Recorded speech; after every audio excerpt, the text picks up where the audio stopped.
Welcome to Psychopath in Your Life. This is episode number 10. I'm your host, Dianne Emerson. I'm the author of the book Psychopaths in Our Lives, My Interviews, which is available on Amazon and iBooks. Today I'd like to address and answer some emails I received that had essentially the same question, which was, how? We've been talking about some of the ways to try to figure out if you're dealing with a psychopath and not rely so much on checklists. But this is a very interesting place to start because we need to get to the basic starting point of how do you get involved with these people. And some of the questions range from, how did I let this person into my life in the first place? I've always thought that I was a pretty smart, articulate, educated person. And in the end, my life was shattered and turned upside down. But how did it all start? And a couple were from people in work situations, but the majority were from people in personal relationships. And in a work situation, look at it this way. If you're working with somebody, it could be for a long time or a short time. But after a while, you may get pulled aside by them, invited out to lunch for a drink or whatever, and it will be the same process. And the process is the information gathering. So this is a really huge question, which I will be addressing in the next couple of podcasts. There's always a beginning phase in any relationship, at work or personal. And that's where the information gathering is. And stop and think about what I'm saying here. I'm saying information gathering. I'm not talking about your normal exchange of information when you first get to know somebody, where there's back and forth, there's actually an exchange. This is information gathering, and not to be confused. So let's talk about how the very beginning words you say to a psychopath can set you up for more pain that you'll sometimes never understand. But it all seems like the more they know about you, the easier it'll be for them to abuse you down the road. It is really all awful, awful stuff. It can be simple things, like asking you about incidents in your childhood to major events in your life. And I've heard from victims the same question for many years, wondering how they even got involved in the first place.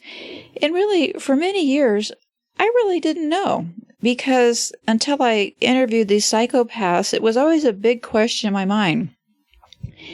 Many times victims would even say the person wasn't someone they were normally attracted to or got involved with. I always wondered how calculated and thought out was this from the point of the psychopath. And this is all going to sound really cold. But someone has to know you to figure out how to get to you and abuse you. This gets back to what we were talking about many podcasts before, as far as stranger danger and how it gets overplayed. But in reality, the real risk is somebody sitting next to you. And I know it sounds cold, and it could also sound a bit paranoid about sharing things when you first meet someone. And many of these things you won't see until you're looking in retrospect. But keep in mind that as people, we're trained from childhood. We're trained to politely answer questions when someone asks them. I mean, really, why would somebody ask a question if you weren't supposed to answer it? So what I'd like you to do is stop and think about the beginning encounter you had with a psychopath. It doesn't matter if it was at work or in person. What did you find so charming about this person? You probably walked away from the first encounter feeling great about things. It's the same kind of analogy of why people go to therapists. And I read a very wise therapist years ago make a statement that's kind of stuck with me. And it was, if people had more friends close to them in their lives, there'd be no reason to go to therapists. So what happens, especially in this crowded world we're living in, is that people are talking in small little sound bites. So it's actually becoming more rare that somebody will take the time to really stop and try to get to know you. So let's stop and talk about and analyze what really takes place in the beginning. And I will bet just about anything that in retrospect, you were the one doing most of the talking. Not just blabbering, but I mean talking in response to a question that was being asked of you. They were very likely guiding you with key questions. And there's something about that, because if you really feel heard by a person, you start to open up more and you start to begin the bonding process. And you may have walked away from this first encounter feeling closer to this person than anyone you've met in your life. This all sounds really crazy, right? But you might have even shared with friends later that you think you met the one, or possibly your soulmate. Or maybe you think you have just discovered that you're working in a company with the best boss on earth. Could be many of those things. So when I first interviewed the psychopaths for my book, these are questions I had thought about for years. From years of having the victims tell their stories about the middle part, the pain, the feeling of shame, abandonment, isolation, and all of these things, I really didn't know what was the key to how these psychopaths drew these people in. These weren't just, your random people. These were smart, articulate, educated people. So what was the process from the very start, the beginning? How did the victim start trusting these psychopaths to start with? And actually, I'm not the kind of person who shocks easily. But I was actually I found myself pretty stunned by the sheer calculation of how psychopaths worked to bring victims close to them. Here again, I'm talking in the singular, to bring victims close to them, not in a sharing way, in a one-sided way. So before the relationship evolves to gaslighting, and when you are in the honeymoon phase, this is the phase where the victim is being reeled in. And this is what we're talking about today. How? How do you even start to get reeled in? So we will get into these actual turns in later podcasts, but for now, let's focus on the beginning. The beginning is what puzzled me forever. And literally, the psychopath is laying a trap to gain your attention and affection from the very beginning. And trust me, by their own words, it is a well thought out trap. But I was starting to understand over the years that the goal was to get them, the victim I'm talking about here, to first tell everything about themselves, and the psychopath would be a great listener to find out things that they could use later. It was also very clear to me that at some point, the psychopath would play the part of the victim while victimizing the person in their life, which that part kind of always really fascinated me, was how did this victim, a supposed victim, out-victimizing others. And I used to often say, no better victim than a psychopath while they're victimizing others. So all of these things were clear from what victims said about the middle part, but the beginning part was always a mystery to me, and I mean a big mystery. How did these rational, caring people even get to the first step in being involved with a psychopath? What was step one? So I was really struggling with the dynamics of how all this happened. When I would ask the victims how things got started in the first place, they had a hard time expressing the shift in the relationship or how it all really started.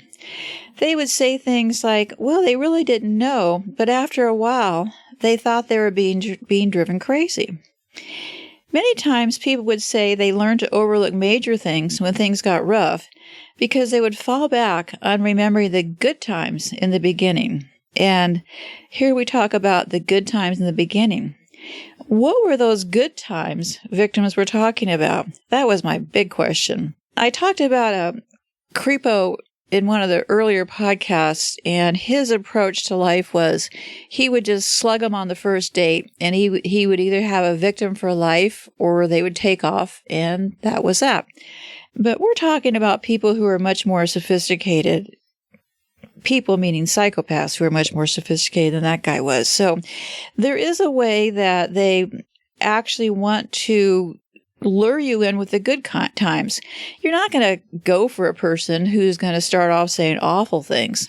What you're going to go for is, so many times the people would say they learned to overlook major things. What were the good times? How were the good times created that allowed people to overlook some pretty huge red flags down the road? And that's really a way that our mind protects ourselves from ourselves. So, for example, when things get really rough, you'll pine away and think, I still remember the good things about this person. And while these are all really admirable traits, they will work very much against your favor in dealing with the psychopath. So naturally, for myself, given the opportunity to interview the psychopaths for my book, these were questions I'd thought about and wondered about for a really long time. I was actually surprised about how well they thought it out. This was nothing that just happened.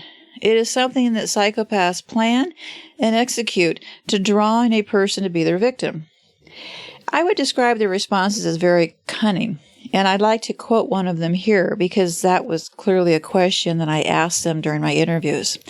And this guy said, okay, I'm going to start with quoting him because I don't want you to start, because it's an audio, I don't want to be thought of that I'm saying this. So let me do the air quotes first. Okay. When I meet a girl, I do all I can to make them think that we were made for each other.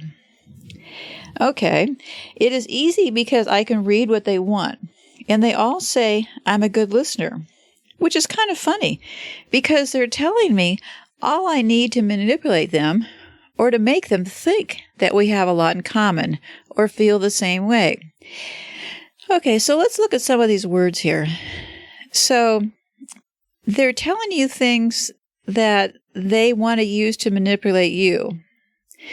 And you're telling them things that they want to manipulate you with.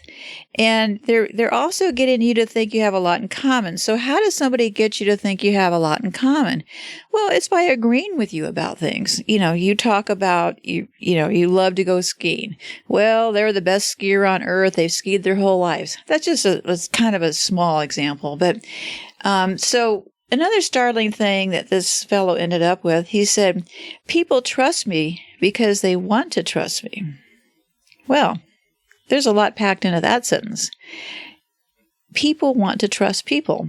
So it goes without saying that you don't automatically start thinking this person's a liar. You feel like you can trust them because they're showing a very sincere interest in the questions they're asking you. So this gets to the type of the core of the person that they're seeking out. If you're a kind and caring person, you are who they're targeting, and they know this from the very beginning. And I'd like to make another quote here which kind of ties into this, and he says, I can be a superb listener. People often remark that they're surprised how easy they find me to talk to, how non-judgmental I am. You want this fantasy fulfilled? Well, that's fine. See how they're saying that people will actually say to them, I'm really finding you easy to talk to. And what you're missing in this equation is that it's you doing the talking.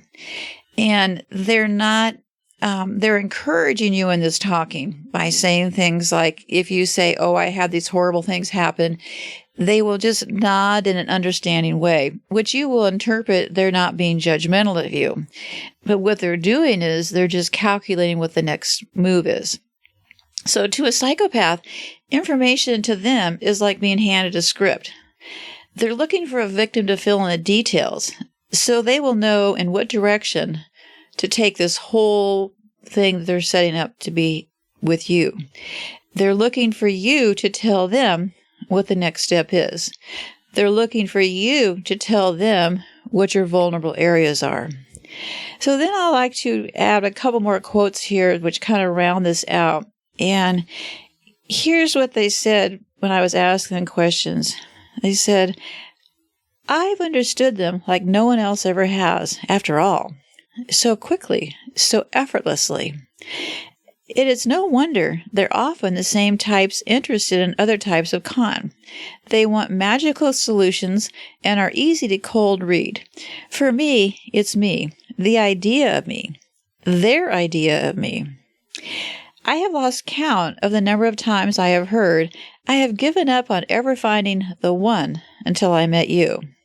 People love mystery. I'm full of that. Or rather, devoid of answers, which I suppose must look the same from a distance. Okay, so let's talk about that for a second. This person does appear to be a mystery, and devoid of answers, because during this how process, what they're doing is extracting information from you.